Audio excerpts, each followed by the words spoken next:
여러분 안녕하십니까? 반갑습니다. 오늘은 우리가 가지고 있는 최고의 이 가치, 우리 인격과 품성, 품성에 관한 말씀을 보면서 품성 건설에 머뭇거리지 말자라는 그런 제목으로 말씀을 보겠습니다.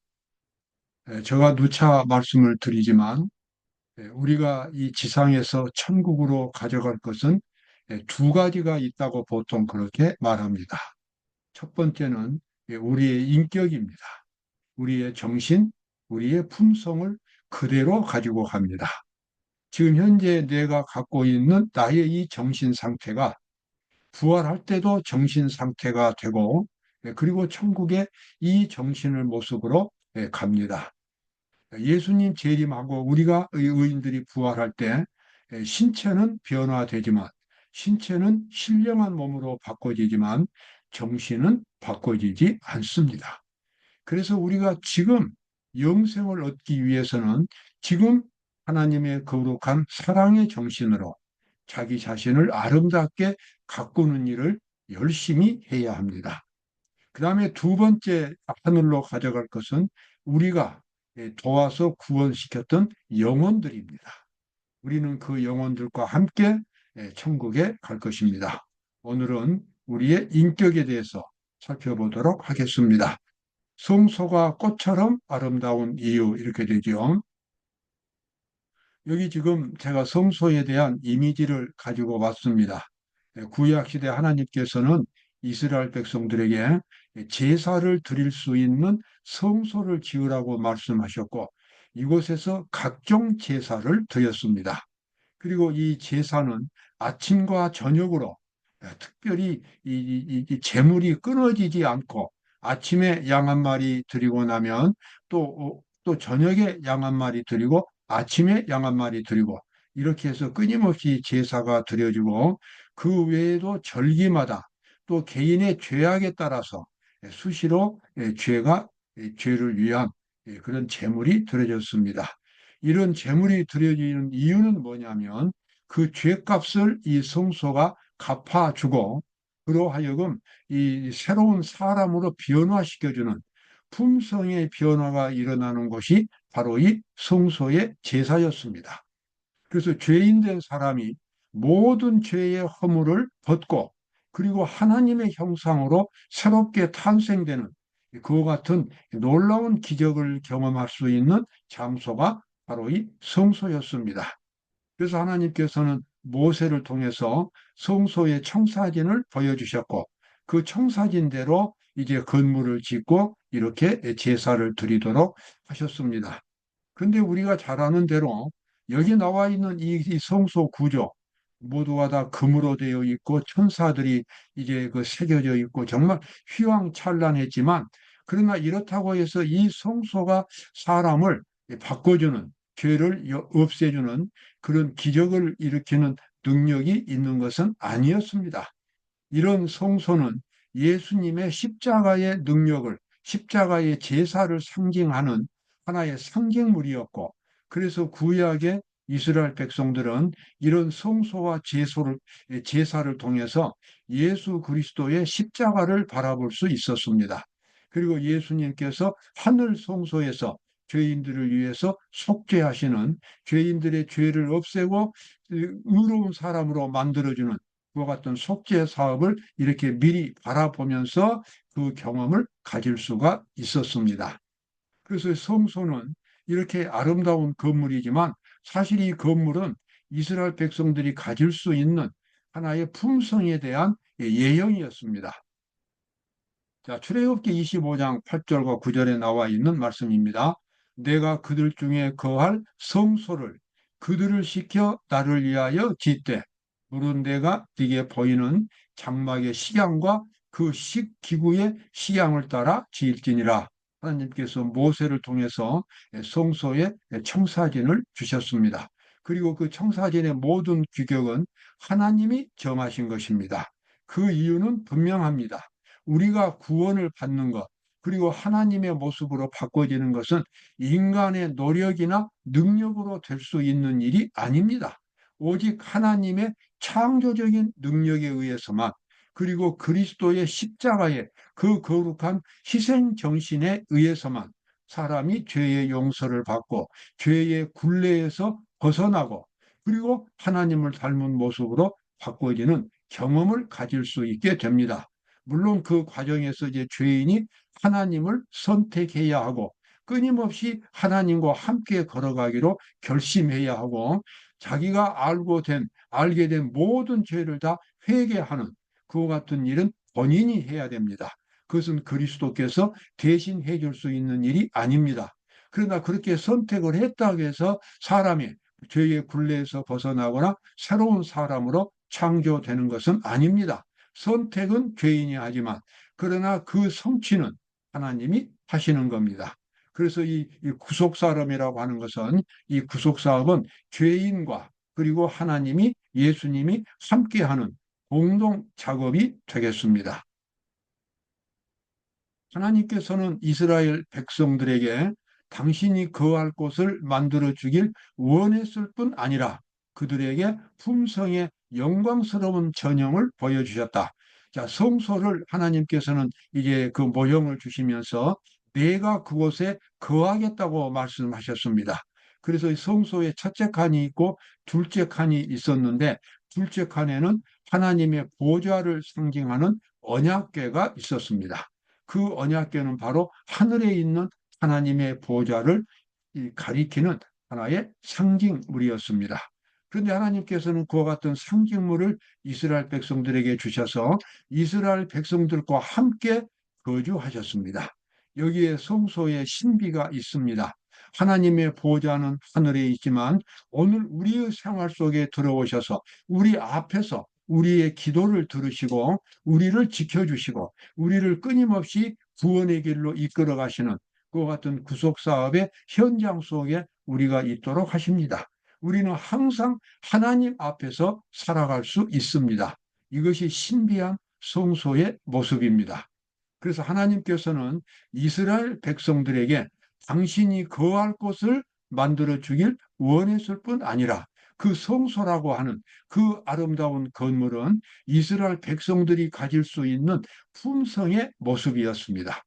하나님께서는 정말로 그 백성들을 사랑하셔서 그들이 최고의 복, 그러니까 하나님의 이 거룩한 품성을 닮은 그 같은 인격을 가진 사람들로 만들어 주시기를 간절히 원하셨습니다.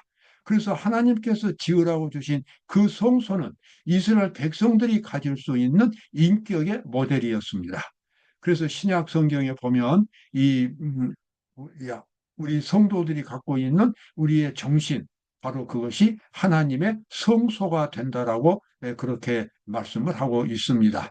그래서 우리 정신 속에 들어오셔서 모든 죄를 다 없애고 참으로 아름다운 거룩한 하늘의 건물처럼 우리의 인격을 그렇게 만들어 주겠다고 하나님은 이 성소 제도를 통해서 약속해 주셨습니다. 자, 히브리서 11장 10장 11절에 보면 제사장마다 매일 서서 섬기며 자주 같은 제사를 드리되 이 제사는 언제든지 죄를 없게 하지 못하거니와. 자, 제사장들이 아까 보았던 성소에서 매일매일 제사를 드렸습니다. 그러나 인간이 하는 제사, 짐승으로 드리는 제물, 이러한 것들이 사람 속에 있는 영혼 속에 있는 죄를 없이 하지는 못합니다. 그 없이 하시는 일은 오직 예수님이 하시는 일입니다. 다만 이스라엘 백성들은 지상에서 드려지는 그 제사를 통해서 죄를 없이 하시는 구속주 예수 그리스도를 구약 시대부터 바라보고 그분에게 마음을 바침으로 그분을 온전히 믿음으로 그들의 영혼 속에 있는 죄를 다 그 권세를 무너뜨리고 하나님의 정신으로 창조된 새로운 사람으로 바꿔지는 그러한 경험을 할 수 있도록 이와 같은 성소 제도를 하나의 예형물로 주신 것입니다. 자, 여기 히브리서 10장 12절 14절에 나와 있는 말씀이죠. 오직 그리스도는 죄를 위하여 한 영원한 제사를 드리시고 하나님 우편에 앉으사, 우편 오른편이죠. 이제 제사를 드리시고는 예수님의 십자가를 가리킵니다.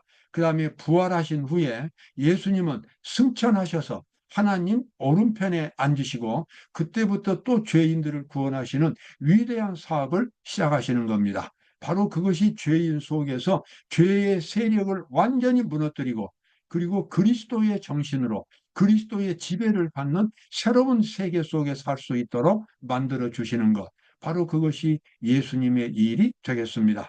그 후에 자기 원수들로 자기 발등상은 우리는 좀 생소한 단어입니다만은 이렇게 발받침입니다. 이것은 완전한 정복을 가리키는 겁니다.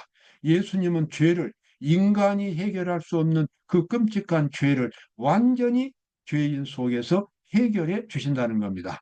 발등상이 되게 하실 때까지 기다리시나니 거룩하게 된 자들을 영원히 온전하게 하셨느니라. 거룩하게 되었다 그 말은 이제 모든 죄가 용서되어서 죄가 없는 것처럼 받아들여졌다는 것입니다. 그러나 우리가 늘 기억해야 될 것은 우리 인간의 구원은 반드시 두 단계로 진행됩니다. 우리가 믿음으로 하나님의 의를 받아들인다고 한 번의 말로서 표현하지만 그 의는 첫 번째는 우리 죄인의 모든 죄가 용서받고 하나님께 있는 그대로 받아들여지는 단계가 있습니다. 그러나 받아들여졌다고 해서 그것이 구원의 완성이 아닙니다. 죄인은 하나님 앞에서 자기의 죄를 회개하고 버려서 그 죄의 권세에서 벗어나야 됩니다. 다시는 죄를 짓지 않는 상태가 되어야 합니다. 바로 그것이 믿음으로 말미암은 의입니다. 아무리 하나님으로부터 용서를 받았을지라도 여전히 죄를 짓는 생활을 산다면 그 죄인은 아직 완전한 구원에 도달하지 못한 것입니다. 너무나 당연한 것입니다. 죄의 문제를 해결해서 하나님의 자녀가 된 사람은 죄와 완전히 결별하고 그리고 하나님의 사랑에 거룩한 정신으로 살아가는 새로운 사람, 새로운 환경이 되어야만 구원이 완성된다고 말할 수 있습니다. 예수님은 여기서 거룩하게 된 자들을 영원히 온전케 하셨느니라. 온전케 되었다 그 말은 죄를 짓지 않는 상태에 도달했다는 것입니다. 우리가 기억해야 합니다. 우리가 하나님의 구원을 받은 것은 더 이상 죄를 짓지 않는 생활을 살기 위해서입니다. 하나님을 믿고 구원받았다고 하면서도 여전히 죄를 짓는 그리고 맨날 용서만 간구하는 그와 같은 이 신앙은 성경 안에는 말하지 않습니다. 그런 신앙은 없는 것입니다. 구원받은 사람은 반드시 죄와 완전히 이별하고 하나님 안에서만 살아가야 합니다. 하나님께로서 난 자마다 요한일서 3장 8절에 나와 있는 말씀이죠. 하나님께로서 난 자마다 죄를 짓지 아니하나니 이는 하나님의 씨가 그의 속에 거하며 저도 범죄치 못하는 것은 저가 하나님께로서 났습니다. 여러분 하나님께로 난 사람 구원을 경험한 사람은 죄를 짓지 않는 죄에 대해서 아주 끔찍하게 증오심을 갖는 죄를 극도로 싫어하는 그런 사람들이 될 것입니다. 하나님은 우리가 그런 의인이 되기를 기대하시는 겁니다. 주께서 가라사대 그날 후로는 저희와 세울 언약이 이것이라 하시고 내 법을 저희 마음에 두고 저희 생각에 기록하리라 하신 후에 또 저희 죄와 저희 불법을 내가 다시 기억하지 아니하리라. 완전히 죄에 대해서 해방되는 그와 같은 일을 예수님이 해주시겠다는 겁니다. 그 해방은 무엇입니까? 완전히 우리 속에 하나님의 율법으로 만들어진 하나님의 거룩한 형상으로 만들어진 새로운 사람을 만들어 주셔서 이제는 죄와는 상관이 없는 그런 새로운 피조물로 만들어 주시겠다는 것입니다. 바로 그것이 새 언약입니다. 저희와 세울 언약이 이것이라 하시고 내 법을 저희 마음에 두고 저희 생각에 이것을 기록하리라. 이것은 하나님의 형상으로 우리를 새롭게 창조해 주시겠다는 의미입니다. 그 새로운 피조물이 만들어지는 것입니다. 마치 태초에 하나님께서 아담과 하와를 하나님의 형상으로 만드셨듯이 오늘 우리가 예수 그리스도께 나아갈 때에 그리고 우리가 진정으로 주님을 향하여 우리의 삶의 방향을 결정했을 때에 예수님은 우리에게 이와 같은 새로운 생명이 창조되도록 역사하시는 것입니다. 자, 성소에 나타난 생명의 길입니다. 예, 백성들은 이 연례적 봉사로 속죄에 관한 중요한 진리를 배웠다. 1년 동안 드려지는 속죄제를 통하여 죄인을 대신하여 대치물이 간합되었지만 그 희생 제물의 피가 죄를 완전히 속죄하지는 못했다. 여기 우리 모두가 기억해야 할 속죄의 단계가 나옵니다. 수많은 그리스도인들이 아주 간략한 정말 자기 마음대로 원하는 그러한 이 구원을 생각합니다. 예수님만 믿으면 그 즉시 죄가 용서될 뿐만 아니라 모든 죄가 다 사라져 버리고 자기는 완전히 죄에서 해방된 것처럼 그렇게 생각을 합니다. 여러분, 그러나 그렇지 않습니다. 성소 제도를 통해서 하나님은 반드시 두 단계를 거쳐서 죄에서 해방되는 그와 같은 과정을 말씀해 주셨습니다. 그 이유는 분명한 것입니다. 왜냐하면 죄인이 죄의 지배에서 벗어나는 것은 본인이 회개해야 하기 때문에 그렇습니다. 본인이 죄를 버려야 하기 때문에 그렇습니다. 본인이 죄와 싸워서 이겨야 하는 것입니다. 본인은 죄와 싸우지도 않고 죄가 무엇인지 그저 양심의 가책만 안 느끼면 적당한 선에서 그냥 세상 사람들처럼 살아가고 예수님을 믿기만 하면 천국 갈 것처럼 생각하는 것은 큰 착각인 것입니다. 하나님은 그렇게 죄인을 구원하시지 않습니다. 천국에 갈 사람은 비록 실수는 할지언정 죄를 싫어해야 합니다. 죄와 싸워야 합니다. 본인 속에 들어있는 그 죄의 습관이나 죄의 기질들을 깊이 회개하고 하나님께 그것을 내놓아야 합니다. 그래서 죄의 지배에서 벗어나야 되는 것입니다. 하나님을 믿으면서도 여전히 죄가 무엇인지 의가 무엇인지를 구분하지 않고 살아가는 것은 이것은 치명적인 신앙인의 잘못이 되는 것입니다. 자, 그와 같은 제소를 여기 연례적인 봉사를 통해서 하나님께서 이스라엘 백성들에게 보여주셨습니다. 그것은 뭐냐면 이스라엘 백성들이 성소에서 이제 제사를 드리고 자기들의 모든 죄를 다 회개했어요. 그러면 그 죄가 어디로 가냐면 그 즉시 사라져버린 것이 아니라 지성소 안에 있는 그 속죄소에 머물러 있는 것입니다. 대속죄일까지요. 머물러 있는 이유는 뭐냐면 죄를 용서받았다고 해서 그 죄가 다 해결된 것이 아니기 때문에 그렇습니다. 그 죄인이 그 죄를 버려야만 실제로 그 죄를 버리고 그 죄를 극복해야만 그 죄의 문제가 해결되기 때문에 그런 것입니다. 다른 사람에 대해서 증오심을 갖고 있는 죄인이 예수님을 믿으면 그 증오심에서 다 해방되는 것이 아닙니다. 본인이 상대방에 대한 미워하는 마음, 증오심, 이러한 것들을 본인이 그것을 극복하고 예수님의 정신으로 바꾸는 경험을 가져야 되기 때문에 그런 것입니다. 그래서 1년 동안 지성소에 있던 그 죄들은 이제 7월 10일 대속죄일이 되면 그날 이제 드디어 이제 심판의 날이라고 부릅니다. 그날 그 성소에서 죄가 완전히 사라지는데 그 전에 이스라엘 백성들은 자기들이 가지고 있는 죄를 매일매일 회개해서 그것을 극복하는 경험을 가져야 되고 마침내 7월 10일이 되면 이제 그 죄가 완전히 사라질 때에 자기도 그 죄를 극복했기 때문에 그 성소에서 사라질 때 자기의 죄가 영원히 사라지는 7월 10일 대속죄일 경험을 가지게 됩니다. 여러분, 이와 똑같이 우리가 예수님을 믿을 때 우리의 모든 죄가 하늘 속죄소에서 이제 남아있게 됩니다. 그리고 그 남아있는 죄는 언제 없어지냐면은 이제 조사 심판 때 없어지는 것입니다. 1844년 이후로 하늘에서 심판이 진행되는데 그때 하나님께서는 죄인들이 용서를 받았지만 또한 드디어 죄의 속죄까지도 성실하게 죄를 회개하고 버렸는가를 확인하는 심판의 일을 하시는 겁니다. 회개는 했지만 하나님을 믿기는 믿었지만 여전히 죄를 버리지 않고 숨겨두거나 변명하거나 감춰두고 있다면 그 사람은 천국 백성의 자격이 없다는 것이 하나님의 심판에서 판명이 되는 것입니다. 그래서 우리가 매일매일 살아갈 때 우리는 성실하게 죄를 회개하고 버리는 그와 같은 일을 매일매일 해야 되고 그 죄를 버린다고 하는 것은 단순히 죄와만 싸우는 것이 아니라 그리스도의 정신으로 충만해져서 사랑을 실천할 때에 그리스도의 이웃을 내 몸처럼 사랑하는 하나님을 마음을 다하여 하나님을 사랑하는 그런 사랑의 정신으로 살아갈 때에 죄가 이제 사라지게 되는 것입니다. 그래서 매일매일 성도들이 걸어가야 할 그러한 이 속죄의 길을 걸어갈 때 우리는 마지막 때 하나님의 인을 받고 하늘 백성으로 확정이 되겠습니다. 바로 이것이 이 속죄의 길입니다. 우리는 이와 같은 믿음의 길에서 머무르거나 회피하거나 변명하지 말고 죄를 죄라고 인정하고 과감하게 그러한 죄악들을 버리는 회개의 일을 계속해야 할 것입니다. 여러분 오늘도 귀한 하루가 되시기를 바랍니다. 감사합니다.